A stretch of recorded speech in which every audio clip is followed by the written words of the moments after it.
اہم رول ادا کرتی ہے۔ انسانی زندگی میں زبان کی اہمیت سے کسی فرد کو انکار نہیں ہو سکتا۔ تو اب جو ہے انسانی زندگی میں زبان کی اہمیت سے کسی بھی فرد کو کیا ہوتا ہے، انکار نہیں۔ اور ذرا آپ سوچیں کہ اگر زبان نہ ہوتی تو کیا ہوتا؟ کیا انسان اپنی باتوں کو ایک دوسرے سے کہہ پاتا؟ بالکل نہیں۔ کیا آپ زبان نہیں تو جو ہے کہہ پاتے ہیں؟ کیا نہیں کہہ پاتے؟ اب میں جو پڑھا رہی ہوں زبان سے کہہ رہی ہوں، اگر میرے پاس زبان نہیں تو میں کہاں پڑھا سکوں گی؟ تو اس طرح سے بول رہے ہیں۔ اس سے یہ بات تو نکل کر سامنے آتی ہے کہ انسان اور حیوان میں اگر کوئی چیز فرق پیدا کرتی ہے تو وہ زبان ہے۔ زبان کا استعمال عام لوگ بات چیت، دکھ سکھ، خوشی و غم کے اظہار و ترسیل میں کرتے ہیں، جبکہ صاحب علم کا استعمال جو ہے، اس کا استعمال ادب، شاعری، نثر نگاری، تجزیہ اور غور و فکر کے لیے استعمال کرتے ہیں۔ صاحب علم جو ہے ادب میں، شاعری میں، نثر نگاری میں، تجزیے اور غور و فکر کے لیے استعمال کرتی ہوں۔ قدیم زمانے میں علم کو عام لوگوں تک پہنچانے میں زبان کا ہی استعمال کیا جاتا تھا، کیونکہ اس وقت نہ چھپی ہوئی کتابیں تھی، نہ قلم و کاپی تھا۔ آج بھی زبان کے ذریعے علموں کو عام لوگوں تک پہنچانے میں مدد ملتی ہے۔ زبان انسانی زندگی کی تہذیبی قدروں کی ترجمانی کرتی ہے، تحفظ بھی اس کے علاوہ تہذیب و ثقافت کی تحصیل میں مدد کرتی ہے۔ علوم و فنون، تہذیب و ثقافت کو ایک نسل سے دوسری نسل تک منتقل کرنے میں بھی زبان کا بہت ہی اہم رول ہوتا ہے۔ زبان انسانی شعور کو نکھار بخشتی ہے اور اس کی شخصیت کو اعلیٰ بناتی ہے۔ اب چلیے زبان کا مفہوم دیکھیے۔ زبان بولیوں کے مجموعے کا نام ہے۔ اللہ تعالیٰ نے انسان کو دوسری مخلوقات سے صرف جو ہے زبان کی وجہ سے امتیاز بخشا ہے۔ زبان ہماری زندگی میں زبان بولیوں کے مجموعے کا نام ہے۔ بولیوں کے مجموعے کا نام کیا ہے؟ اگر کوشچن آئے گا تو بولیوں کے مجموعے کا نام کیا ہے؟ زبان ہے۔ اللہ تعالیٰ نے انسان کو دوسری مخلوقات سے صرف زبان کی وجہ سے امتیاز بخشا ہے۔ زبان ہماری زندگی میں بہت ہی اہم رول ادا کرتی ہے، اس لیے اس کی اہمیت زمانہ قدیم سے مانا گیا ہے، کیونکہ انسان زبان کی وجہ سے بات چیت کے ذریعے اپنے احساسات، جذبات، خیالات، محفل ضمیر کو بہتر طریقے سے ادا کر سکتا ہے۔ اس لیے ہم کہہ سکتے ہیں کہ بات چیت کرنے اور اپنے خیالات، احساسات، جذبات، تجربات کو لفظوں کے سانچے میں ڈھال کر بولنے کے طریقے کو زبان کہتے ہیں۔ زبان کی پیدائش کے متعلق مختلف نظریات پیش کیے گئے ہیں۔ زبان کی پیدائش کے متعلق جو ہے بہت سے نظریات جو کہ پیش کیے گئے۔ سب سے پہلے ہے کہ ڈاکٹر محمود قادری زور اس کی مزید تفصیل کچھ یوں بیان کی جاتی ہے۔ زبان کی واضح تعریف ان الفاظ میں کی جا سکتی ہے کہ زبان انسانی خیالات اور احساسات کی پیدا کی ہوئی ان تمام عضوی اور جسمانی حرکتوں اور اشاروں کا نام ہے۔ عضوی اور جسمانی حرکتوں کا اشاروں کا نام ہے، جس میں زیادہ تر قوت گوئی شامل ہے اور جن کو ایک دوسرا انسان سمجھ سکتا ہے اور جس وقت چاہے اپنے ارادے سے دہرا سکتا ہے۔ زبان کی ماہیت، آغاز و تشکیل۔ سید احتشام حسین نے کیا کہا ہے؟ ہندوستانی لسانیات کا خاکہ میں لکھا ہے۔ ہندوستانی لسانیات کے خاکے میں لکھا ہے۔ یہ بتانا تو بہت مشکل ہے کہ زبان کسے کہتے ہیں، لیکن کچھ سمجھنے کے لیے یہ کہا جا سکتا ہے زبان آوازوں کی ایک ایسے مجموعے کا نام ہے جسے انسان اپنے خیال دوسروں پر ظاہر کرنے کے لیے ارادتاً نکالتا ہے. دوسروں کے واسطے جو ہے انسان کیا کرتا ہے، اپنی بات کو رکھنے کے واسطے، اظہار کرنے کے واسطے ارادتاً نکالتا ہے بول کر سید احتشام حسین نے پیش کیا ہے یہ نظریہ. محمد الدین قادری نے وہ پیش کیا اور سید احتشام حسین نے یہ پیش کیا.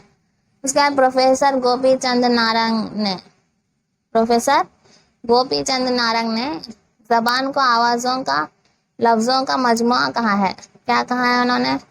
زبان کو آوازوں کا، لفظوں کا مجموعہ. کس نے کہا ہے بول کر دیے تو پروفیسر گوپی چند نارنگ نے کہا ہے. ان کے نزدیک ان کے نزدیک کیا ہے؟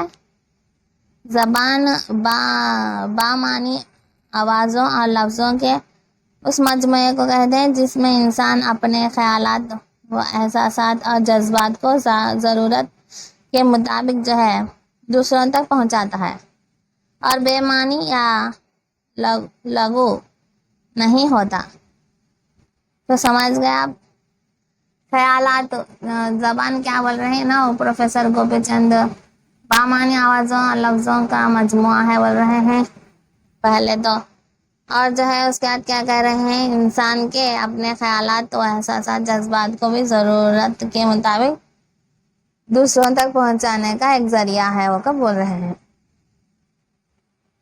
زبان کی پیدائش کب ہوئی، کہاں ہوئی، کیسے ہوئی، اس پر مختلف ماہر لسانیات کے اپنے الگ الگ نظریے ہیں، مگر ایک بات صاف ہے کہ زبان کوئی بھی بچہ ماں کے پیٹ سے جو ہے زبان سیکھ کر پیدا نہیں ہوتا.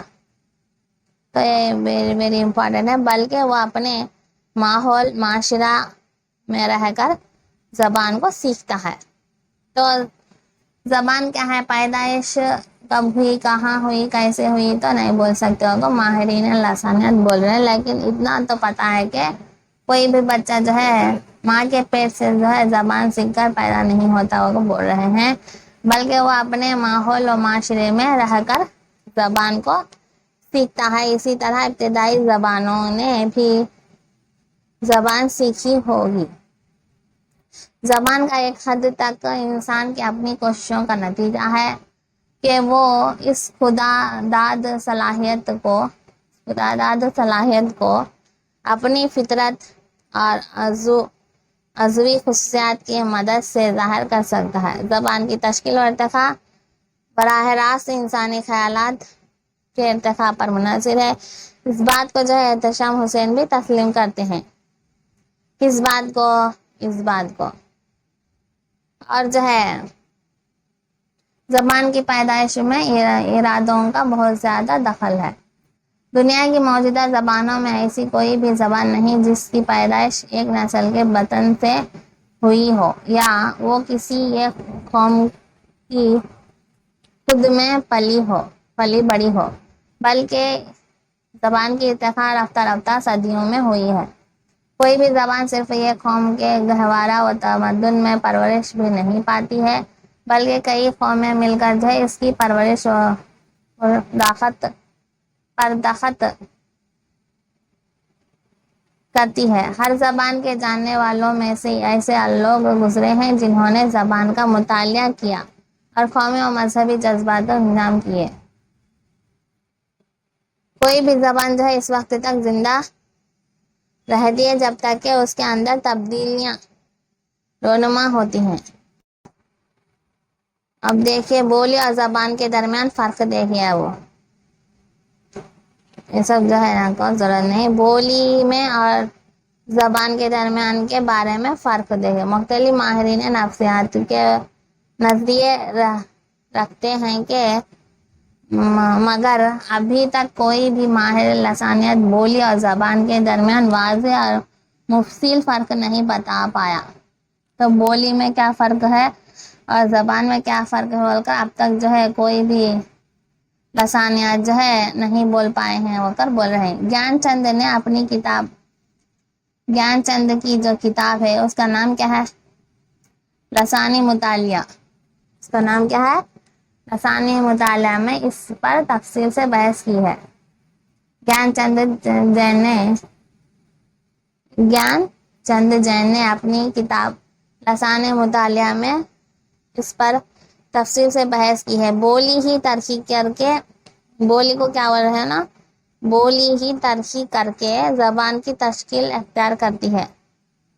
ہم جو بات کہتے ہیں اسے بولی بولتے ہیں نا، وہی بولی چھنے ترقی کر کو زبان کی شکل اختیار کری ہے اوپر بول رہے ہیں۔ اور زبان بننے سے پہلے، زبان جب بننے سے پہلے اور بعد میں دوسرے زبانوں سے سرمایہ الفاظ و ترکیبی حاصل کرتے ہیں، اس کی لاگت اور فوائد سے بھی اثر قبول کرتی ہے، یعنی کہ اس کی فوائد سے اور لاگت مطلب معنی سے بھی اثر قبول کرتی ہے۔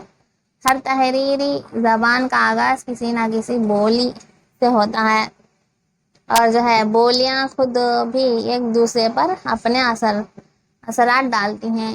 ان میں سے کئی بولیاں ترقی یافتہ قوم یا علاقے سے تعلق رکھتی ہیں جو اپنے مقابلے کی کسی دوسری بولیوں پر سبقت حاصل کر لیتی ہیں اور زبان بننے کی طرف جو ہے اپنے قدم بڑھا دیتی ہے۔ اس دوران کیا ہے، وہ دوسری بولیوں سے الفاظ ترکیبی لاتی ہیں۔ جیسے جیسے ترقی کرتی ہیں ویسے ویسے ہی ان کی پہچان بول چال کی دوسری زبانوں سے یہ الگ ہو جاتی ہے اور دھیرے دھیرے تحریری و ادبی زبان بننے کی طرف گامزن ہو جاتی ہے۔